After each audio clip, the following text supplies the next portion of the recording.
안녕하세요. 오마이 빌딩의 김태봉입니다. 오늘은요, 로또 청약에 대해서 좀 말씀을 드리려고 합니다. 그래서 최근에 그 잠원동 롯데르 반포 당첨자 논란이라는 그 신문 기사가 떴었어요. 최근에 떠가지고 이게 지금 어떤 거냐면 아파트 분양, 그러니까 우리가 분양을 하는 분양을 받은 사람들이 뭐 노리는 건 그거잖아요. 분양을 하면 주변 시세 차익보다 훨씬 저렴한 비용으로 분양을 받다 보니까 이게 안전마진으로 그냥 분양 당첨만 되면 그냥 뭐 몇 억, 크게는 뭐 몇십억까지 돈을 벌 수가 있다 보니까 그 정말 아파트 청약 당첨에 그렇게 사람들이 목숨을 거는 거잖아요. 그래서 그 무주택 기간, 그 힘든 무주택 기간을 견뎌서 나중에 이 청약이 당첨이 됐을 때 한 방에 다 보장이 되다 보니까 이 청약이 그만큼 사람들한테 메리트가 크다고 느끼는 거고, 그래서 목숨을 걸고 청약을 도전하는 거잖아요. 그래서 이게 최근에 올라온 이 기사에 대해서 제가 일단 설명을 드릴게요. 기사를 먼저 띄워드리겠습니다. 이 기사 내용 자체, 제목부터가 굉장히 자극적이란 말이에요. 지금 보면은 6명이 살겠다고 14명 강남 아파트 대가족 만점 통장 무슨 일 이렇게 떴단 말이에요. 이게 뭐냐면, 자, 기사를 읽어 보여드릴게요. 일단은 이 기사의 초점은 이거예요. 그러니까 최대 수십억 원의 시세 차익을 기대할 수 있는 강남권 소형한 평수 아파트 청약의 대가족 만점 통장이 잇따라 당첨 논란이 되고 있다.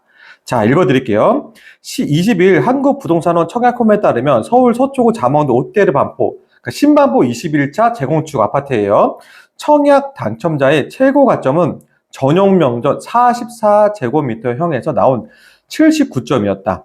5가구 모집에 3,144건이 접수돼 최저 점수도 74점으로 접계됐다. 그러니까 이 청약 점수가 굉장히 높은 거예요. 그러니까 웬만한 아주 무주택 기간도 길고 막 정말 점수가 좋은 사람도 당첨되기가 쉽지 않은 점수였던 거예요.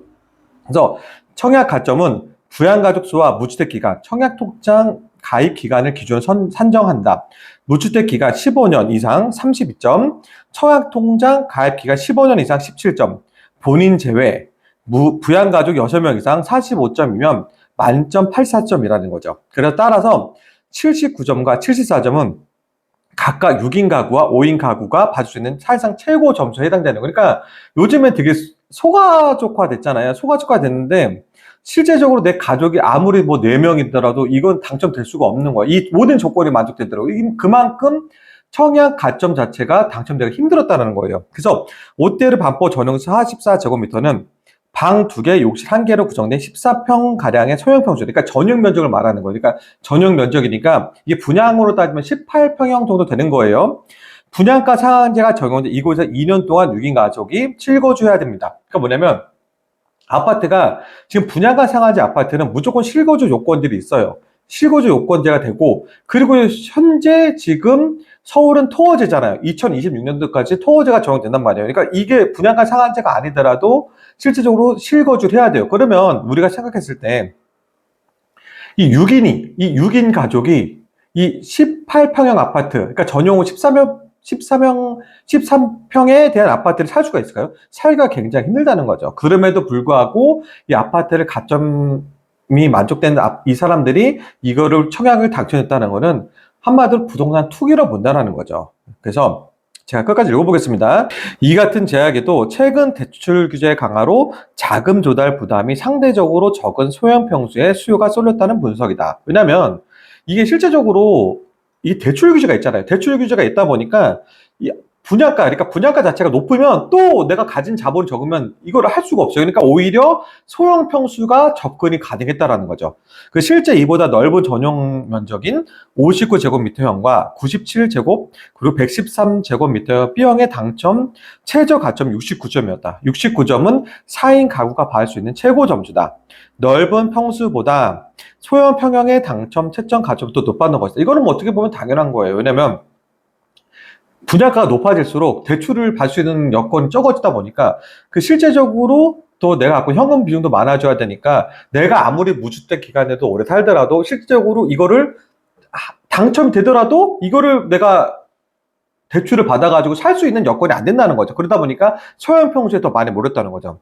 이 단지는 인근 단지와 비교했을 때 20억에서 30억 가량의 시세 차익을 거둘 수 있을 것으로 전망된다. 왜냐하면 실제적으로 메이플 자이 같은 경우에는 막 50억 한단 말이에요. 84제곱미터가 50억 한단 말이에요. 근데 이거는 지금 그 84제곱미터가 한 20억대에 분양을 했었거든요. 그러면 이 시세 차익만 해도 한 20억가량이 넘게 나다 보니까 이걸 당첨만 되면 20억가량이 시세 차익으로 내가 얻을 수 있다라는 그냥 로또라는 그런 얘기가 나왔던 거예요. 그러다 보니까 뭐 이제 우리가 말했던 아까 지금 제가 초반에 말씀드렸던 그 소형 평수들도 이 정도 시세 차익은 누릴 수 있다. 그래 논란이 되는 거예요. 그래서 앞서 지난 9일 당첨자를 발표한 서초구 아크로드 서초도 비슷한 현상이 나타난다. 전용 59제곱미터 C형 당첨자 2명 모두 청약 가점이 만점이 84점이었다. 이는 7인 가구 기준 만점이자 청약 가점 최고 점수다. 그러니까 이게 7인 가구가 이 소형 평수에 산다는 게 말이 되지가 않잖아요. 그렇다 보니까 이게 논란이 되는 거고,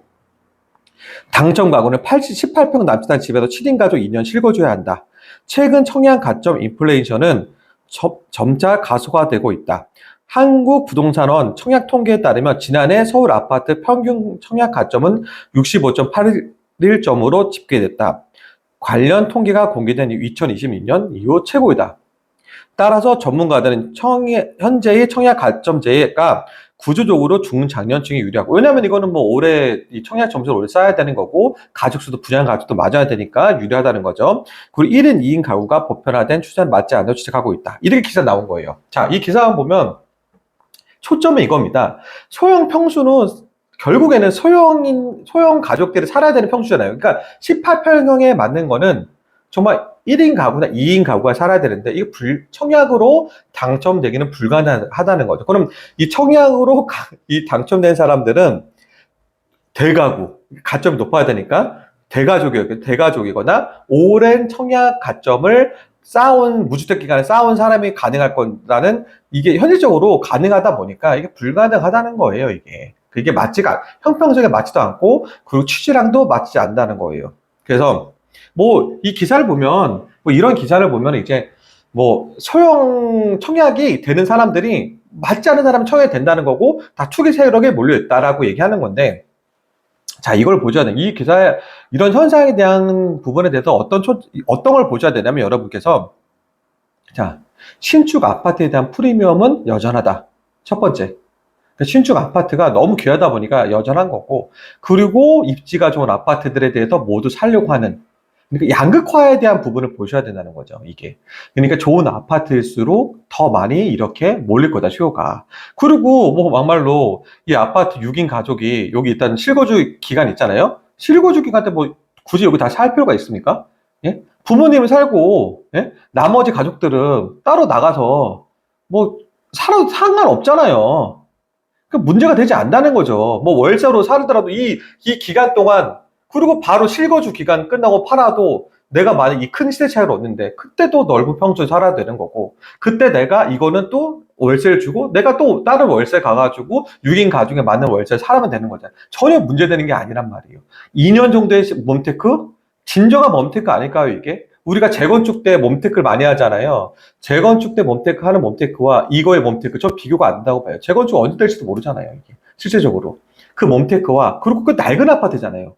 이거는 그냥 뭐 형평성에 따라가지고 뭐 그러니까 그 부모님들만 살고, 그리고 나머지 부양 가족들은 따가 살아야 되는 거잖아요. 전혀 문제되지 않는다는 거죠. 그 월세, 지금 시세 차익에 비하면 아무것도 아니라는 거죠. 그러니까 제가 생각할 때는 지금 이 청약의 제도에 대한 부분들이 굉장히 좀 오류가 많고 문제점도 많아요. 이게 우리는 예전에 나왔던 청약 제도가, 솔직히 말씀드리면 이 청약 제도의 취지 뭡니까?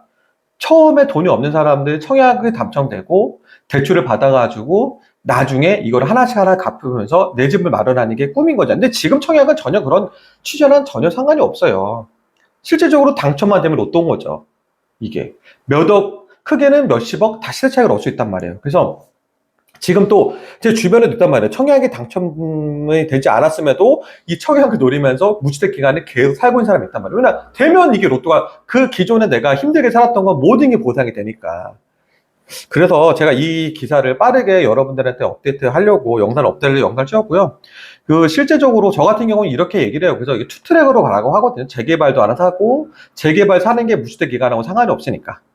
이게 작년에 제도가 바뀌었기 때문에 이게 재개발이, 그러니까 서울 기준으로 공시지가 5억 미만이면은 무주택 청약 1순위 조건으로 이게 계속 유지가 되다 보니까 이 투트랙, 그러니까 청약 통장 그대로 유지하고 내가 이게 또 재개발도 하나 사놓으면 이 투자력이 가능하거든요. 내가 여러분들, 제가 컨설팅 하는 분들 대부분 이렇게 얘기하는데, 여러분들도 청약의 통장은 뭐 깰 필요가 없어요. 깰 필요가 없고, 그렇다고 해가지고 이 청약 통장에 발이 묶여가지고 저는 부동산 투자를 안 하는 거는 되게 좀 무의미하다고 생각을 하거든요. 그래서 어찌됐건 이런 기사의 초점은 뭐냐면, 뭐 제도에 맞지 않는 청약 제도다. 하지만 청약이 되면 로또가 되는 거다. 그리고 중요한 거는 청약이 돼가지고 이 가족들이 여기 굳이 다 뭐 낑겨서 사지는 않을 거다.